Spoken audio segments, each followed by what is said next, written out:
আজকে বাপের বাড়ি চলে এসেছি, কাল জামাই ষষ্ঠী চলে এসেছি।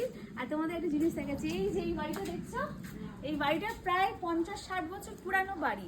আর এই বাড়িটার মধ্যেই কিন্তু আমরা বড় হয়েছি, মানুষের মতন মানুষ হয়েছি এই বাড়িটা থেকে। বাবা যদিও ওই বাড়িটা পরে বানিয়েছে, কিন্তু এই বাড়িটাতেই আমরা মানুষ হয়েছি।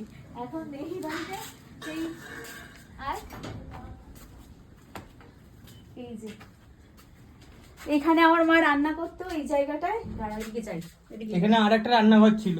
এই যে এখানে আমার মা রান্না করতো আগে, আমরা এখানে রান্না করতাম। আর এই দেওয়ালটা ছিল না, এইটা ওপেন ছিল। আমাদের দুটো ঘর ছিল পাশাপাশি, এখন ভাড়া দেওয়ার জন্য এটা করেছে। আর এইখানটায় এখন গোডাউন ঘর হয়ে গেছে, মাঝে মধ্যে আমার বাবা মা এই কাঠের উনুনে রান্না করে। এই বাড়িটা এই ঘরেই আমরা ছোটবেলায় বড় হয়েছি, থাকা খাওয়া আনন্দ মজা সব এই বাড়ি এই ঘরটার মধ্যে। এটাই আমাদের স্বপ্নের কুটির ছিল।